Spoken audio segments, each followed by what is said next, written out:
రాష్ట్రంలో ఇసుకకి సంబంధించి పర్యావరణ అనుమతులు లేకుండా తవ్వేస్తున్నారు. ఇది ఒక ఆస్పెక్ట్. ఇసుక మిషన్లతో తవ్వుతున్నారు నిబంధనలకు విరుద్ధంగా. ఇది మరొక ఆస్పెక్ట్. పర్యావరణ అనుమతులు ఎవరు ఇవ్వాలి? కలెక్టర్లే ఇవ్వాలి. వాళ్ళు ఇచ్చేస్తున్నారు, వీళ్ళు తవ్వేస్తున్నారు. ఎన్జీటీలో కేసు ఎవడో వేస్తాడు, మళ్ళీ ఇక్కడ ఆపేయమంటారు. ఇదివరకు ఉచితంగా ఇసుక అని చెప్పారు. అప్పుడు ఎవడు పర్మిషన్ ఇచ్చాడు? ఏం పర్మిషన్ ఇచ్చాడు? తవ్వని ప్రదేశం ఏదైనా ఉందా? ఒక్కటైనా. ఎన్ని వేల కోట్ల రూపాయలు దోచుకున్నారు? ఒక్కడికన్నా ఫ్రీగా ఇచ్చారు ఇసుక?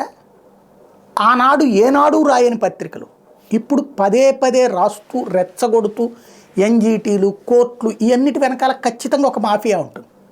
అది ఇసుక మాఫియానే ఉంటుంది. ఫ్రీగా దోచుకున్నటువంటి వాళ్ళకి ఇప్పుడు డబ్బులు పెట్టి చేయాలంటే కష్టం.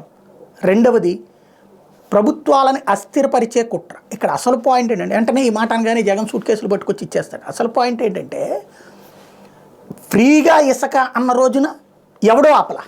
సుప్రీంకోర్టు ఆపలా, హైకోర్టు ఆపలా, ఎన్జీటీ ఆపలా. చివరి రోజు వరకు ఇసుక తవ్వుకున్నారు. పైగా ఆ తర్వాత వచ్చిన ప్రభుత్వం 100 కోట్లు పెనాల్టీ కట్టాలని ఎన్జీటీ తీర్పిచ్చింది. ఆ రోజునేం ఆపలా. ఇప్పుడు వచ్చేటప్పటికి ఎన్జీటీ రోజు జోక్యం చేసుకుంటుంది. ఇంకొకటి, కేంద్ర బృందాలు దర్యాప్తులు చేయాలి, అందరూ చేయాలి. ఏంటయ్యా వీళ్ళు తేల్చేదంటే, మిషన్లతో తవ్వుతున్నారు. చంద్రబాబు నాయుడు ఉన్నప్పుడు గుణపాలతో తవ్వామని ఇసుక పోసాడు ఎవడన్నా? అప్పుడైనా మిషన్లతోనే కదా తవ్వింది, ప్రొక్లైనర్లతోనే కదా తవ్వింది. ఆ మిషన్లతో తవ్వడం ఆ రోజున ఏదో ఏదో ముఠా మేస్తులు వచ్చి తవ్వినట్టు, ఇప్పుడు వచ్చేటప్పటికి మిషన్లతో తవ్వినట్టు. అంటే ఒక ప్రభుత్వం ఉన్నప్పుడు ఏం చేసినా పర్లేదు, ఇంకొక ప్రభుత్వం ఉంటే ఏం చేసినా తప్పే ఎందుకు అవుతుంది అనేదే అర్థం కాదు.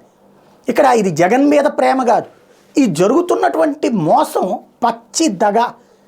పత్రికలు ప్లస్ ఒక సెక్షన్ ఆఫ్ మాఫియా అధికార యంత్రాంగాలు కుమ్మక్కైపోయి జరుపుతున్నటువంటి ఒక పెద్ద నాటకం ఆంధ్రప్రదేశ్లో. 5 సంవత్సరాల్లో 5 పైసలు రాష్ట్రానికి డబ్బులు రాల.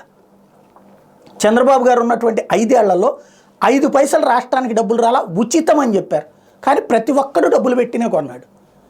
ఆ డబ్బులను ఎవరు తినేశారు? తీసుకున్న డబ్బులు ఎవరికి తెలియదు. అప్పుడున్న ప్రభుత్వం తిన్నట్టే కదా అది, అధికార పక్షం తిన్నట్టే కదా అది. ఆ రోజున ఏమీ లేదు, ప్లస్ ఆ రోజున మిషన్లతోనే తవ్వారు.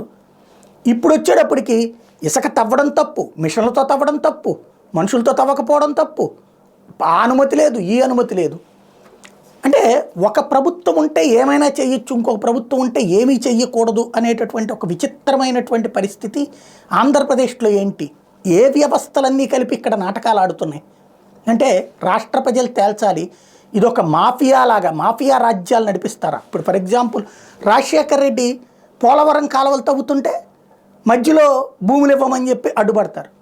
అదే చంద్రబాబు నాయుడు అధికారంలోకి వస్తే మళ్ళీ అదే ఆ అడ్డాలు తీసేసి తవ్వడానికి అనుమతి ఇచ్చేసేసి అందులో పట్టిసీమ నీళ్లు పోయడానికి పర్మిషన్ ఇస్తారు. అంటే ఒకడు పరిపాలనలో మా వాడు కాకుండా ఇంకెవడన్నా పరిపాలనలోకి వస్తే వాళ్ళని ఆపేస్తాం, పరిపాలన చెయ్యనివ్వం, లేకపోతే మా చేతుల్లో ఉన్నటువంటి మీడియా ద్వారా వాళ్ళని అపఖ్యాతి పాలు చేస్తాం.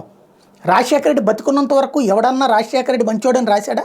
ఈనాడు కానీ ఆంధ్రజ్యోతి కానీ. అందుకే కదా ఆ 2 పత్రికలను తిట్టిపోతుంది. ఇవాళ రాజశేఖర రెడ్డి అద్భుతమైన మంచోడు, ఆ రోజున ఆరోగ్యశ్రీ ఫీజు రియంబర్స్మెంట్ గురించి ఎన్ని అడ్డకోలు కారుకోతల వార్తలు రాశారు. ఇవాళ అదే ఫీజు రియంబర్స్మెంట్, ఆరోగ్యశ్రీ, రాజశేఖర రెడ్డి గొప్పోడు, దేవుడయ్యాడు. ఏంటి అంటే, ఆంధ్రప్రదేశ్ ప్రజల్ని దగా చేస్తున్నటువంటి ఒక సెక్షన్ ఆఫ్ మీడియా 30 ఏళ్ల నుండి సాగిస్తున్నటువంటి ఒక పెద్ద దందా ఎప్పటికి దీనికి ముగింపు పలుకుతుందో అర్థం కావట్లేదు.